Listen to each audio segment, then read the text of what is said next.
A very good morning to all the participants of this webinar from DTRTI Lucknow, and I am Arvind Mishra, Deputy Director, and you are welcome to the DTRTI Lucknow daily webinars. Today in this webinar, we are doing accounting of depreciation part 3, and we'll begin with profit or loss on the sale disposal of the property, plant and equipment.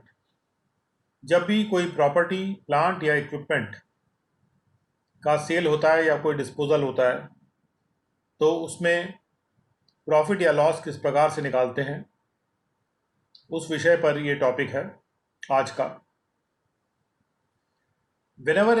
जब भी कोई depreciable asset होता है, एक ऐसा asset जो depreciate होता है, अगर उसको साल के दौरान बेच दिया जाता है तो उतने पीरियड के लिए जितने पीरियड में वो यूज़ हुआ था सेल वाले साल में, उस पीरियड का डेप्रिसिएशन भी चार्ज किया जाता है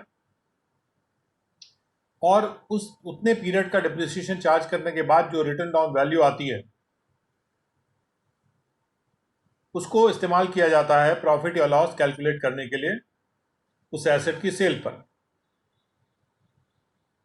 जो भी प्रॉफिट एंड लॉस आएगा उसके परिणाम से जो भी सेल या डिस्पोजल हुआ है, उस प्रॉफिट या लॉस को हम बाद में प्रॉफिट और लॉस अकाउंट में ट्रांसफर कर देते हैं। उदाहरण लेते हैं इसका कि एक एसेट की जो बुक वैल्यू थी, बुक वैल्यू होती है जब WDV माइनस करने के बाद जो वैल्यू आती है, यानी जो बुक्स ऑफ अकाउंट्स में वैल्यू दी हुई है, और वो वैल्यू जो WDV को माइनस करके आती है, that is a book value. कई बार ये हो सकता है कि डेप्रिसिएशन को हमने सीधे प्रोविजन फॉर डेप्रिसिएशन अकाउंट में ले गए तो वैल्यू वही बनी हुई है जो शुरू से थी, लेकिन ऐसे केस में हमको बुक वैल्यू जब निकालनी होगी तो WDV माइनस करके ही निकालना है। किसी भी एसेट की बुक वैल्यू 1 जनवरी को 2015 में 50 लाख थी और उस पर डेप्रिसिएशन चार्ज किया जा रहा है 10% के रेट पर, और 1 जुलाई 2015 को वो एसेट बेच दिया गया, यानी कि 6 महीने पूरे होने के बाद 1 जनवरी से वो एसेट बेच दिया गया और 32 लाख में वो बिका। ऐसी स्थिति में प्रॉफिट या लॉस जो है उसको निकालने के लिए कहा जा रहा है। तो सबसे पहले क्या करेंगे, हम बुक वैल्यू लेंगे 50 लाख और 6 महीने का डेप्रिसिएशन उस पर लगाएंगे 10% के हिसाब से। 6 महीने का डेप्रिसिएशन हो गया हमारा, एक साल का डेप्रिसिएशन होता है 5 लाख, तो 6 महीने का हो गया 2.5 लाख।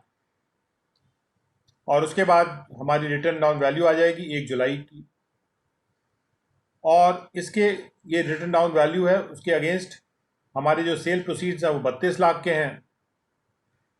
तो चूंकि हमारा जो बुक वैल्यू था एज ऑन 1 जुलाई 2015 वो 47,50,000 था और वो एसेट बिका है 32 लाख में, तो हमें लॉस हो गया है 15,50,000 रुपये का। ये है loss on the sale of asset. अब आते हैं, फर्म ने परचेज किया था 1 जनवरी 2015 को कुछ मशीनरी, और ये मशीनरी उन्होंने परचेज की थी 5,82,000 में।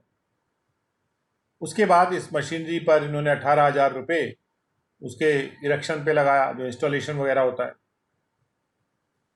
जुलाई 1 2015 को एक और मशीनरी 2 लाख में एक्वायर की गई, और यानी कि 6 महीने बाद।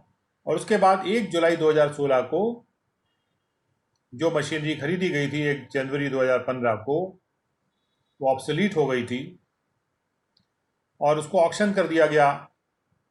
1 जुलाई 2016 को ऑक्शन कर दिया गया और ऑक्शन में उसका दाम मिला 3,86,000 रुपये, और उसी तारीख को एक फ्रेश मशीनरी खरीद ली गई जिस पर 4 लाख का कॉस्ट आया। तो यहाँ पर हमको डेप्रिसिएशन, एनुअल डेप्रिसिएशन प्रोवाइड करना है on 31 December at the rate of 10% on the return down value. Machinery account बनाने को कहा जा रहा है। तो मशीनरी अकाउंट बनाने के लिए हम सबसे पहले मशीनरी की खरीद दिखाएंगे। तो मशीनरी अकाउंट डेबिट किया, खरीद पर 5,82,000 से क्रेडिट बैंक अकाउंट में गया था।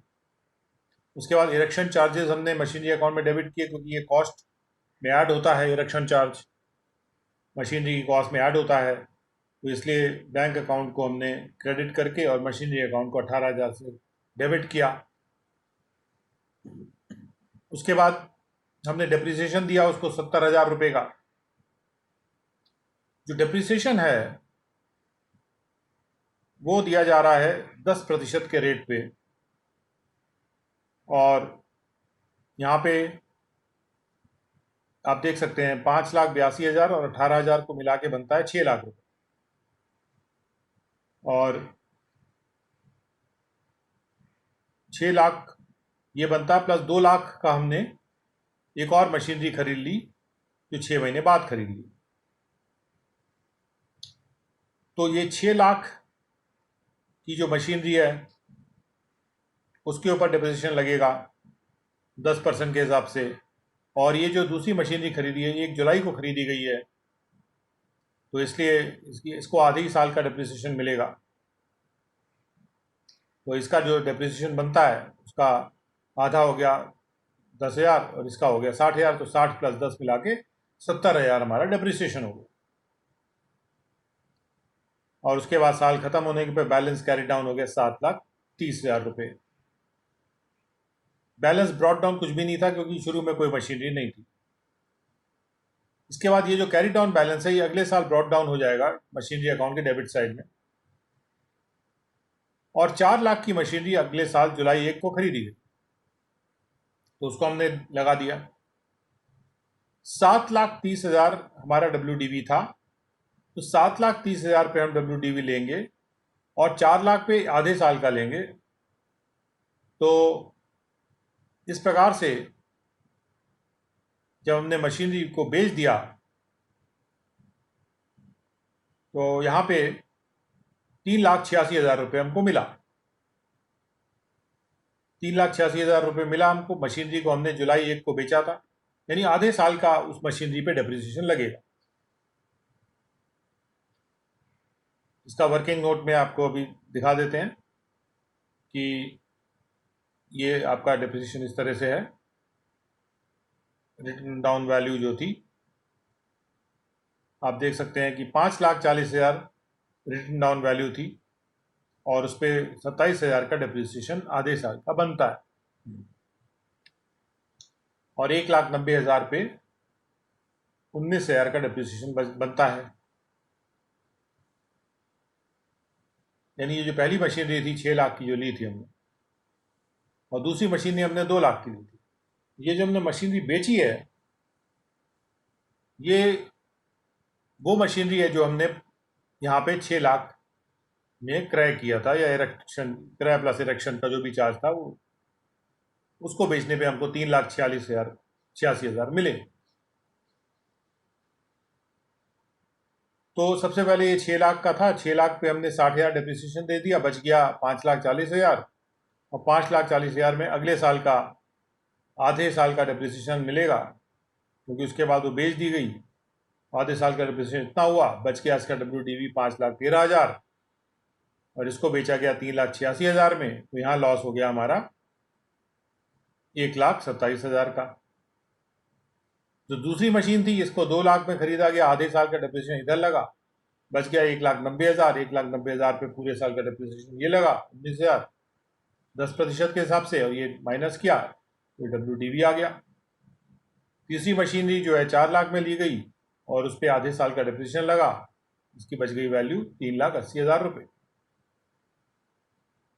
तो लॉस ऑन सेल जो है 1,27,000 है, और जो WDV बचा वो 171 + 380 है।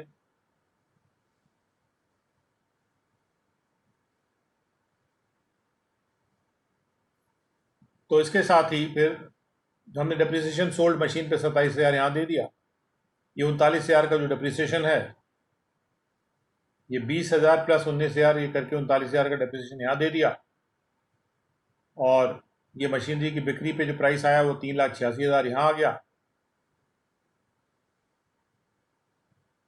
और मशीनरी जो खरीदी थी वो 4 लाख यहाँ आ गया, और 7,30,000 जो है ब्रॉड डाउन बैलेंस था। सब मिला जुला के माइनस करके दोनों साइड को हमको जो डिफरेंस है 5,51,000 का मिला, ये बैलेंस कैरी डाउन हो गया। तो इस प्रकार से ये मशीनरी अकाउंट यहाँ पे तैयार हो रहा है।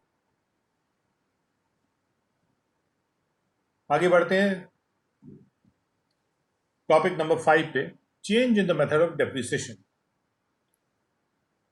जो भी मेथड ऑफ डेप्रिसिएशन हम लगाते हैं किसी भी एसेट के लिए, उसको हर फाइनेंशियल ईयर के ख़त्म होने पे एक बार फिर से रिव्यू करना चाहिए कि हम सही मेथड लगा रहे हैं कि नहीं।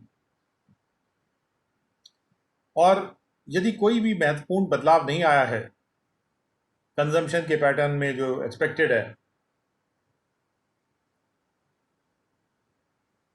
कि किस प्रकार से फ्यूचर इकोनॉमिक बेनिफिट्स आने वाले हैं जो एसेट में एसेट का पार्ट है, यानी if there has been a significant change in the expected pattern of consumption of the future economic benefits embodied in the asset, उस एसेट के बॉडी में या उस एसेट के अंदर जो हमें इकोनॉमिक बेनिफिट वो दे सकता है, उसके पैटर्न में अगर कोई बदलाव आ गया है तो हमारा जो मेथड है डेप्रिसिएशन का वो भी चेंज होना चाहिए उस बदले हुए पैटर्न को रिफ्लेक्ट करने के लिए। और जब भी कोई बदलाव आता है डेप्रिसिएशन के मेथड में, तो ऐसा जो बदलाव है उसको इस तरह से ट्रीट किया जाता है जैसे कि अकाउंटिंग स्टैंडर्ड के हिसाब से हमने चेंज किया हो अकाउंटिंग के एस्टिमेट को। इसलिए इसका जो असर है इसको क्वांटिफाई और डिस्क्लोज करना जरूरी है। अकाउंटिंग स्टैंडर्ड कहते हैं कि आप अगर ये चेंज कर रहे हैं मेथड, तो इसको आप क्वांटिफाई और डिस्क्लोज करेंगे, इसका क्या असर आपके खातों पे पड़ रहा है। अकाउंटिंग के एस्टिमेट में अगर चेंज आता है तो उसका असर करंट पीरियड पे ही पड़ सकता है, या कभी कभी वो करंट पीरियड और फ्यूचर पीरियड में भी असर पड़ सकता है। जैसे मान लीजिए कि एक मशीनरी की कॉस्ट है 10,50,000 रुपये, और 10 साल के बाद उसकी जो 50 वैल्यू बचती है, रेसिडुअल वैल्यू, वो 50,000 रुपये बचती है, और उसकी यूजफुल लाइफ अगर 10 साल थी। कंपनी यदि डेप्रिसिएशन स्ट्रेट लाइन मेथड से चार्ज करती है पहले 2 साल, और उसके बाद कंपनी डिसाइड करती है कि हम रिटर्न डाउन वैल्यू मेथड लगाएंगे और 25% डेप्रिसिएशन चार्ज करेंगे यूजफुल लाइफ को मद्देनजर रखते हुए जो 8 साल का बचा है, तो आपको ऐसे केस में तीसरे साल का कितना डेप्रिसिएशन होगा निकालना है। तो उसको निकालने के लिए जो डेप्रिसिएशन पहले 2 साल में चार्ज होगा वो आप देख सकते हैं, क्योंकि 10.5 लाख में से पहले 50,000 माइनस करिए, बचा 10 लाख, और 10 लाख के हिसाब से अगर 10 साल है तो हर साल 1-1 लाख का डेप्रिसिएशन बन रहा है स्ट्रेट लाइन मेथड से, और 2 साल में कुल डेप्रिसिएशन हो जाएगा 2 लाख रुपए। और इसलिए जो WDV होगा सेकेंड ईयर पे, WDV for second year is 8,50,000 rupees.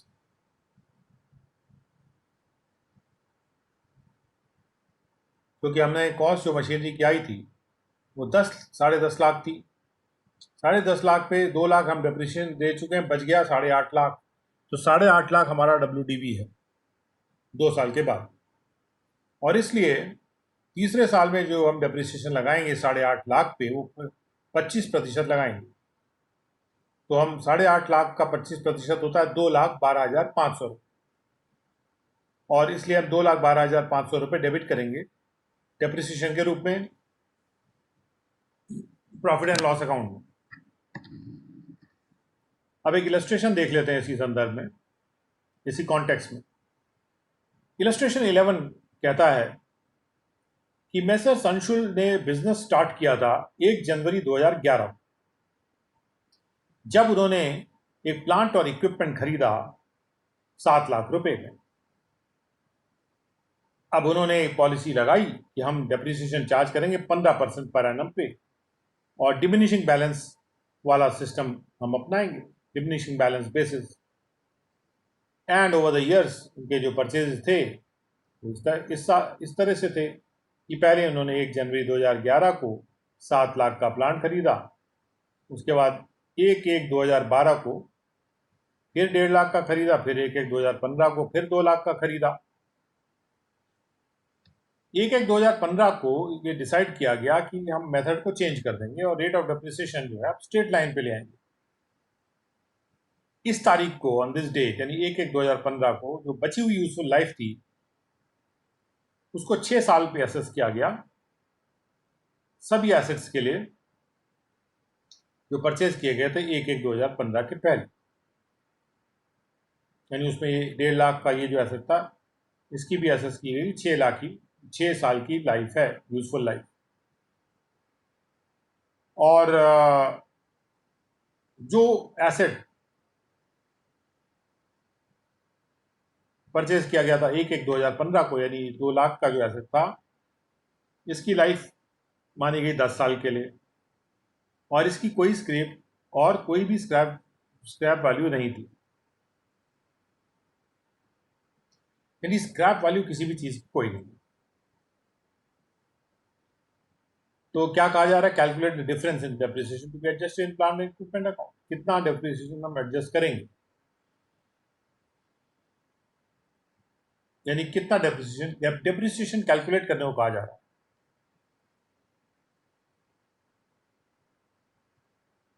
Solution में सबसे पहले हमने क्या किया कि एसेट खरीदा, इसको एसेट वाइज कॉलम बनाने चाहिए। एसेट खरीदा 7 लाख रुपए का 2011 में, इस पे डेप्रिसिएशन दिया हमने 1,05,000 रुपए का, बच गए 5,95,000 रुपये। और एक एसेट, तो इसलिए जो डेप्रिसिएशन था कुल मिला के 1,05,000 रुपये, क्योंकि दूसरा एसेट तो जनवरी 1 को खरीदा गया, यहाँ पे 1.5 लाख रुपये। अगले साल 5,95,000 रुपये डेप्रिसिएशन दिया गया, 89,250। ये जो डेप्रिसिएशन दिया जा रहा है ये रिटन डाउन मेथड 15% के हिसाब से दिया जा रहा है। तो ये 5,95,000 का 15% होता है 89,250, और ये माइनस करने के बाद आ गया 5,05,000 रुपये WDV। और इस 1,50,000 पे फिर से 15% का डेप्रिसिएशन दिया गया और ये बच गया 1,27,000। कुल मिला के जो डेप्रिसिएशन है 2012 का, ये राशि और ये राशि मिला के 1,11,750। फिर 2013 में कुछ खरीद नहीं हुई, उस पर डेप्रिसिएशन दिया गया, यहाँ पे वही 15% के हिसाब से, ये बच गया।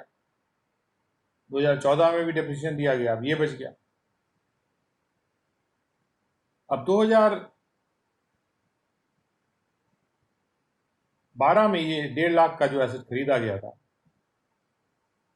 ये हमने अकाउंट फॉर कर लिया है, और उसके बाद हमने जो एसेट खरीदा है वो 1/1/2015 को 2 लाख का था।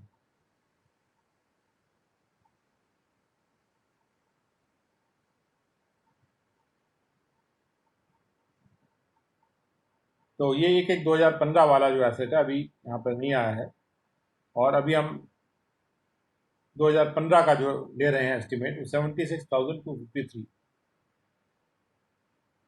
उसके बाद मतलब ये हमारा डेप्रिसिएशन अलग अलग सालों में हो गया, और इस प्रकार से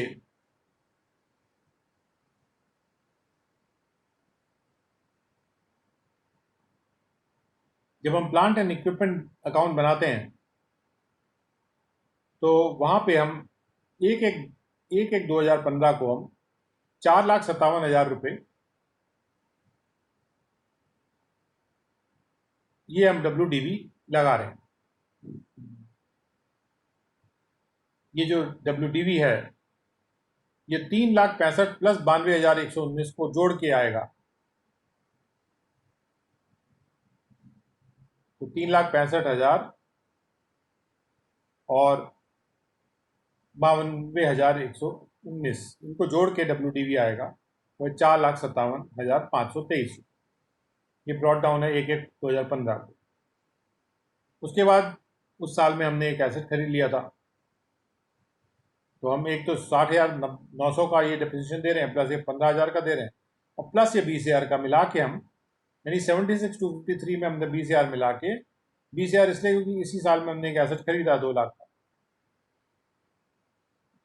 तो मिला के हमारा इतना डेप्रिसिएशन बन गया। डेप्रिसिएशन देने के बाद एक एसेट खरीद जो है वो यहाँ हमने 2 लाख की डाल दी है, और बैलेंस कैरी डाउन जो है 5,61,000 हो गया, और ये अगले साल में कैरी फॉरवर्ड हो जाएगा, ब्रॉड डाउन हो जाएगा। यहाँ पर ये अकाउंटिंग हो रही है कि कोई एसेट बिकता है, कोई खरीदा जाता है, तो किस प्रकार से उसकी एंट्री आती है। अब अगले टॉपिक पे आते हैं, revision of the estimated useful life of the property plant and equipment. Estimated useful life अगर रिवाइज होती है प्रॉपर्टी प्लांट एंड इक्विपमेंट की, हमने कुछ यूजफुल लाइफ पहले सोच रखी थी, मान लीजिए कि हमारा एस्टिमेट गलत था, तो हमको रिवाइज करने की जरूरत पड़ सकती है एस्टिमेटेड लाइफ को। तो ऐसे केस में हम डेप्रिसिएशन को कैसे अकाउंट फॉर करेंगे? जो रेसिडुअल वैल्यू है, यानी बची हुई वैल्यू, और जो यूजफुल लाइफ है किसी भी एसेट की, उसको भी रिव्यू करा जाना चाहिए हर साल के एंड में। यदि पहले एस्टिमेट से हमारी जो अपेक्षाएं हैं ये फर्क हो जाती हैं, तो जो भी चेंजेस हैं उनको अकाउंट फॉर करके हम अकाउंटिंग एस्टिमेट को चेंज करेंगे in accordance with accounting standards.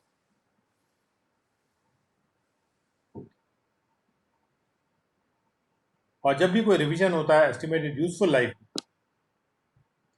तो जो अनअमोर्टाइज डेप्रिशिएबल अमाउंट है, यानी कि जो अभी अमोर्टाइज नहीं हुआ यानी एडजस्ट नहीं हुआ, जो भी डेप्रिशिएबल अमाउंट है अनअमोर्टाइज, उसको चार्ज किया जाना चाहिए over the revised remaining estimated useful life. जो बची हुई एस्टिमेटेड लाइफ है, उसका जो रिवाइज्ड एस्टिमेट है हमारा, उसके हिसाब से उसको चार्ज किया जाना चाहिए डेप्रिसिएशन को। तो इसको एग्जांपल के तौर पे लेते हैं, अनअमोर्टाइज्ड डेप्रिशिएबल अमाउंट। अमोर्टाइजेशन होता है जैसे साल कई सालों में डिवाइड कर देना, और जो अनअमोर्टाइज रह गया, यानी वो अभी डेप्रिशिएट ही नहीं हुआ है उतना अमाउंट, जो बच गया है, यानी जो WDV एक तरीके से। इलस्ट्रेशन के तौर पे एक मशीन जो 6 लाख रुपए की थी, उसको डेप्रिशिएट किया जा रहा है स्ट्रेट लाइन बेसिस पे, और ये मान के कि उसकी जो यूजफुल लाइफ है एस्टिमेटेड वो 10 साल की है, और उसकी रेसिडुअल वैल्यू जो है वो नील है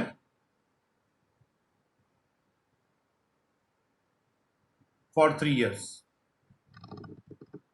तो इसको डेप्रिशिएट किया जा रहा है 3 साल तक स्ट्रेट लाइन बेसिस। अब उसके बाद रिमेनिंग यूजफुल लाइफ जो है उसका एस्टिमेट किया गया 3 साल के बाद, और ये पाया गया कि अब उसकी जो यूजफुल लाइफ बची है वो केवल 5 साल बची है। यानी कि वैसे तो हमने 10 साल माना था, लेकिन 3 साल होने के बाद हमने देखा कि 5 साल ही केवल बचे हैं, यानी कुल मिला के 8 ही साल उसकी यूजफुल लाइफ है। हो सकता है आगे हम और एस्टिमेट करें तो और कम हो जाए। तो डेप्रिसिएशन हमें चौथे साल के लिए निकालने को कहा जा रहा है, यानी कि पहले तो हम उसको डेप्रिशिएट करेंगे straight line basis. Straight line basis पे हमने 6 लाख का 10 से डिवाइड करके निकाला 60,000, और 3 साल तक स्ट्रेट लाइन बेसिस पे हम करेंगे तो 3 से गुणा करके 1,80,000 हो गया। 6 लाख में से हमने 1,80,000 को माइनस किया, हमारे पास WDV आ गया 4,20,000 रुपये 3 साल के बाद का, और उस वक्त बची हुई लाइफ 7 साल थी हमारे पहले के हिसाब से, लेकिन अब हम कह रहे हैं 5 साल है। तो ये जो 4,20,000 है उसको 5 से डिवाइड करेंगे, अब हम डेप्रिसिएशन लगाएंगे 84,000 रुपये, यानी चौथे साल में जो डेप्रिसिएशन लगेगा, चौथे पाँचवें छठे ऑनवर्ड्स, और अगर वो चेंज नहीं होता है तो चौथे साल में जो लगेगा वो 84,000 पर एनम के हिसाब से लगेगा। उसके बाद जब कभी प्रॉपर्टी प्लांट या इक्विपमेंट का रिवैल्यूएशन होता है तो डेप्रिसिएशन अकाउंटिंग कैसे की जाती है? रिवैल्यूएशन, हमने दोबारा से प्रॉपर्टी का वैल्यूएशन किया और पाया कि उसकी वैल्यू काफ़ी बदल गई है पहले से, या बुक वैल्यू के हिसाब से वो काफ़ी बदली हुई है। So if there is an upward revision in the value of the asset for the first time, तब जो अगर एसेट का वैल्यू अप्रिशिएट हो जाता है, अपवर्ड रिवीजन हो गया है, तो जो भी अप्रिसिएशन होता है उसको हम एसेट अकाउंट में डेबिट करेंगे और एक रिवैल्यूएशन रिजर्व अकाउंट में क्रेडिट कर देते हैं। और अगर डाउनवर्ड रिवीजन होता है तो उसको हम प्रॉफिट एंड लॉस अकाउंट में डेबिट करके एसेट अकाउंट में क्रेडिट कर देते हैं। मतलब अगर लॉस हो रहा है तो उसको हम सीधे प्रॉफिट एंड लॉस में ले जाएंगे, प्रॉफिट होता है तो हमको प्रॉफिट में नहीं ले जाएंगे, उसको रिवैल्यूएशन रिजर्व अकाउंट में ले जाएंगे, क्योंकि आगे कभी लॉस होगा तो उसमें एडजस्ट कर सकते हैं। ये कंजर्वेटिज्म का प्रिंसिपल है अकाउंटिंग का, कि हमेशा हम कम साइड में लेके चलते हैं। If an asset was earlier revalued downward and later on revalued upward, then the appreciation to the extent of earlier downfall is credited to the profit and loss account. अगर कोई एसेट पहले नीचे गिर गया था वैल्यू में और बाद में उसको ऊपर की तरफ वैल्यू किया गया है, तो जो भी अप्रिसिएशन हो रहा है, जो अप्रिसिएशन हुआ, तो पहले डाउनफॉल जितना हुआ था उस हद तक का अगर अप्रिसिएशन जो होता है उसको हम प्रॉफिट एंड लॉस अकाउंट में क्रेडिट कर दें। यानी if an asset was earlier revalued downward and later on revalued upward, जब उसको रिवैल्यू अपवर्ड हुआ then the appreciation to the extent of the earlier downfall, जिस हद तक वो पहले डाउनफॉल हुआ था उतना अगर अप्रिसिएशन होता है, उस हद तक अप्रिसिएशन को हम प्रॉफिट एंड लॉस अकाउंट में क्रेडिट कर देंगे। And if an asset was earlier revalued upward, पहले ऊपर की तरफ वैल्यू हुआ था फिर बाद में नीचे की तरफ गिरा, तो जो डाउनफॉल है पहले अप्रिसिएशन के हद तक, उसको हम रिवैल्यूएशन रिजर्व अकाउंट में भेजेंगे।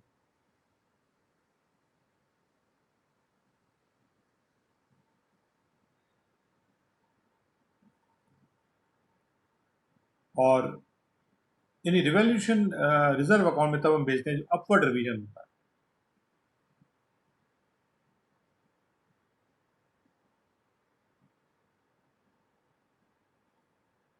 लेकिन अगर पहले वो एसेट नीचे गिरा और फिर वो रिवैल्यू हुआ ऊपर की तरफ, जब वो डाउनवर्ड रिवैल्यूएशन जब डाउनवर्ड जाता है कोई एसेट, तो हम उसको प्रॉफिट एंड लॉस अकाउंट में डेबिट कर देते हैं, जैसे हमने कहा। बाद में वो रिवैल्यू अपवर्ड हो गया तो हम, अगर अपवर्ड हो गया तो हम उसको फिर से प्रॉफिट एंड लॉस अकाउंट में क्रेडिट कर देंगे। ऐसे ही अगर एसेट पहले ऊपर गया था, जब ऊपर गया तो हमने उसको रिवैल्यूएशन रिजर्व अकाउंट में भेजा था, तो बाद में नीचे जाता है तो जो डाउनफॉल है उसको भी हम रिवैल्यूएशन रिजर्व अकाउंट में भेज देंगे। अगर रिवैल्यूएशन का कोई मटेरियल इफेक्ट होता है डेप्रिसिएशन पे, तो उसको अलग से डिस्क्लोज करना जरूरी है उस साल में जिस साल में रिवैल्यूएशन किया जा रहा है।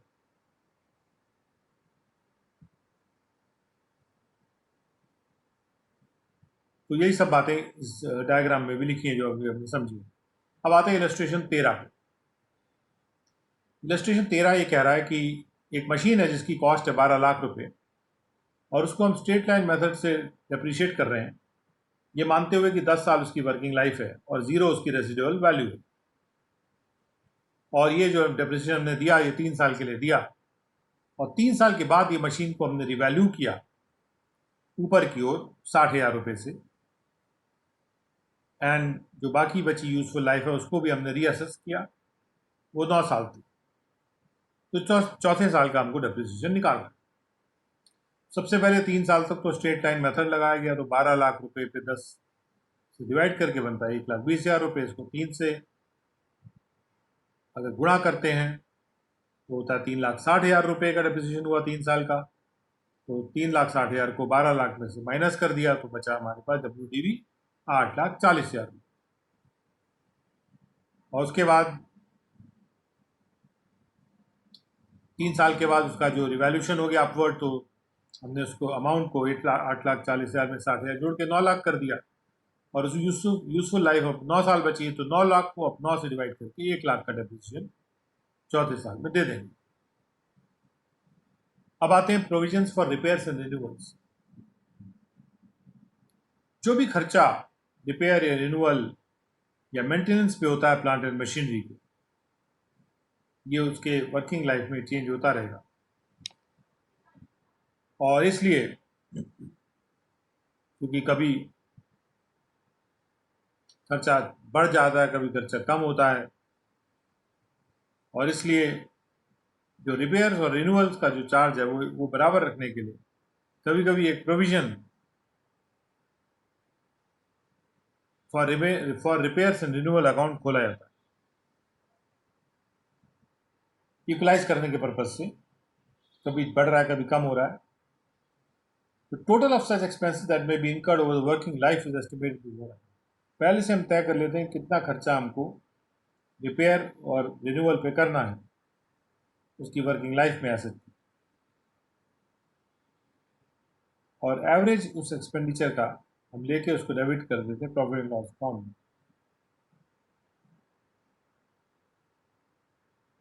और उसको हम क्रेडिट कर देते हैं provision for repair and renewal account में। जो भी ये खर्चे किए जा रहे हैं उसका जो एवरेज है उसको डेबिट किया जाएगा प्रॉफिट एंड लॉस अकाउंट में, और क्रेडिट किया जाएगा provision for repair and renewal account में, भले ही एक्चुअल एक्सपेंसेस हुए हो चाहे ना हुए। ये एस्टिमेटेड बेसिस पे किया जा रहा है, एक प्रोविजन अकाउंट में डाला जा रहा है। हर साल जो प्रोविजन अकाउंट है उसको डेबिट किया जाएगा, रिपेयर अकाउंट को क्रेडिट कर देंगे जब भी रिपेयर होता है, जब भी एक्चुअल खर्चा होता है रिपेयर।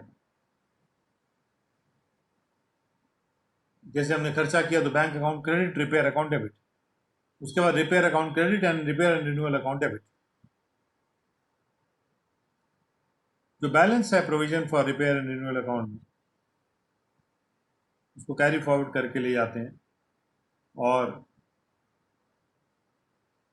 अगर एसेट बिक जाता है तो उसको अकाउंट को क्लोज कर देते हैं by transfer to the asset account, जो भी बैलेंस बचा हुआ।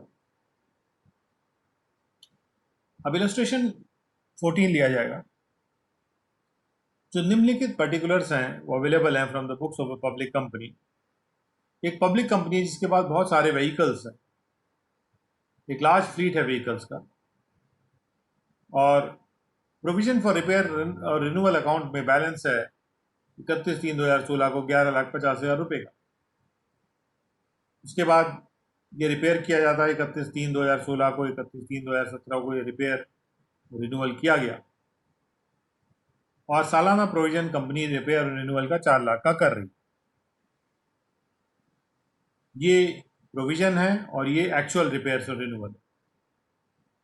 प्रोविजन फॉर रिपेयर और रिन्यूअल अकाउंट बनाने को कहा जा रहा है। सबसे पहले जो बैलेंस है उसको लेके शुरुआत में चला जाएगा। हमारे पास 11,50,000 रुपये का बैलेंस है 31/3/2016 को।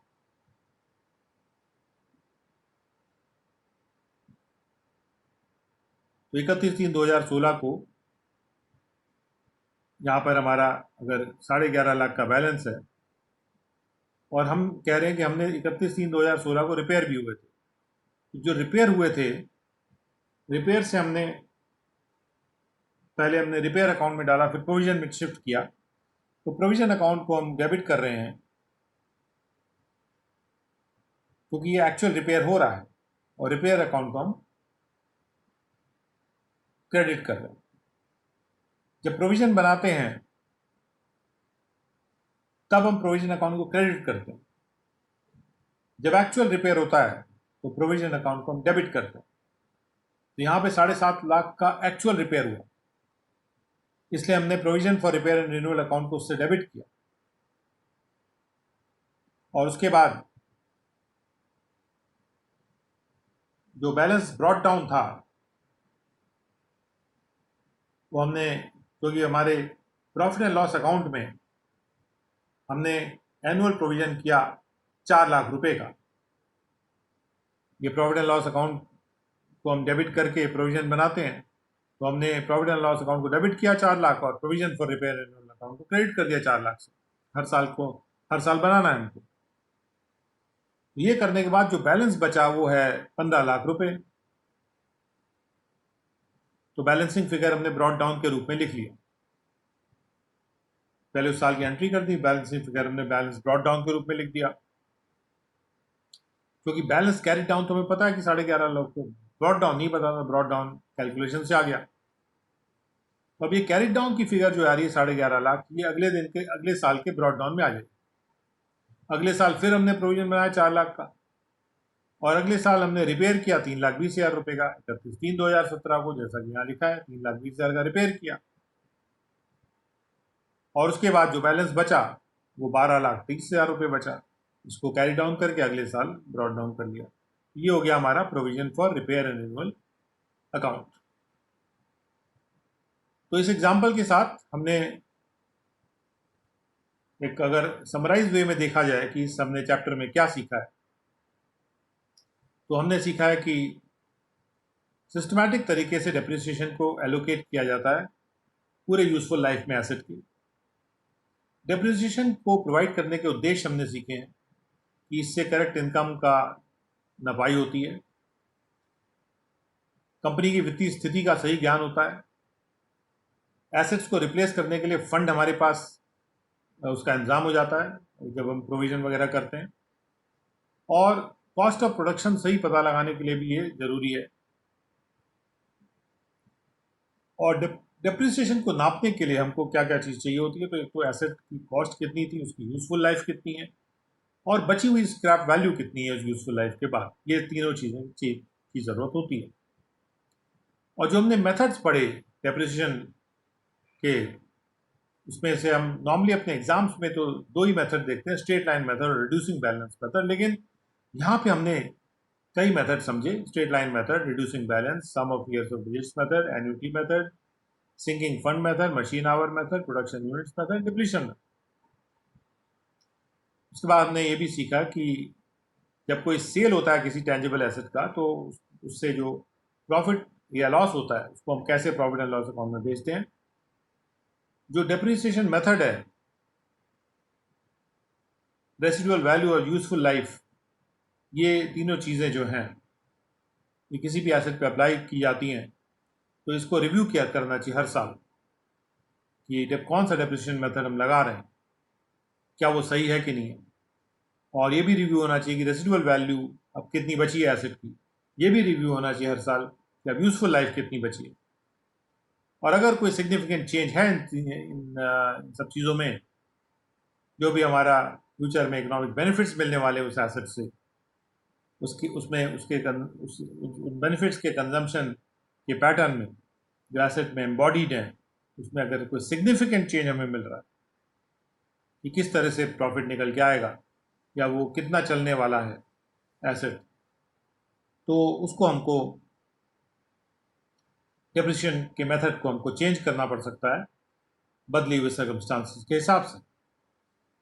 और जब भी हम कोई रिवीजन करते हैं एस्टिमेटेड यूजफुल लाइफ का, तो जो अभी अमाउंटाइज नहीं हुआ डेप्रिशिएबल अमाउंट, उसको हम चार्ज कर देंगे उस एसेट पे बाकी बचे हुए यूजफुल लाइफ के ऊपर। और जब भी डेप्रिशिएबल एसेट को रिवैल्यू होता है, तो डेप्रिसिएशन को चार्ज करते हैं रिवैल्यूड अमाउंट पे। और रिवैल्यूड अमाउंट पे जब डेप्रिसिएशन चार्ज करते हैं, जो भी रिमेनिंग एस्टिमेटेड लाइफ है, जो उस वक्त जो भी एस्टिमेटेड लाइफ है एसेट की, उसके दौरान हम चार्ज करेंगे, यानी उतने सालों से उसको डिवाइड करके। जो स्ट्रेट लाइन मेथड है तो, या डिविजन मेथड है तो उसके हिसाब से चार्ज होगा। So at the end of this document you have a lot of questions, तो आपको ये रिक्वेस्ट है कि आप इन क्वेश्चंस को देखें, क्योंकि बहुत इंपॉर्टेंट क्वेश्चन इससे बनते हैं और हम लोग के एग्ज़ाम, आपके एग्ज़ाम में भी पूछे जाते हैं। जो प्रैक्टिकल क्वेश्चंस हैं उनको भी आप देख के उसको लगाने की कोशिश करिए। और अगर कोई कहीं कोई डाउट आता है तो you are most welcome to ask me at any time in any way. और अगर आपको लगता है आपका डाउट बहुत महत्वपूर्ण है, तो आप उसको हमारे फोरम पर भी पोस्ट कर सकते हैं, वहाँ पर भी कुछ ना कुछ जवाब उसका आ जाएगा। बहुत महत्वपूर्ण नहीं भी है तो भी आप वहाँ पोस्ट कर सकते हैं। So with that we come to the end of this today's session.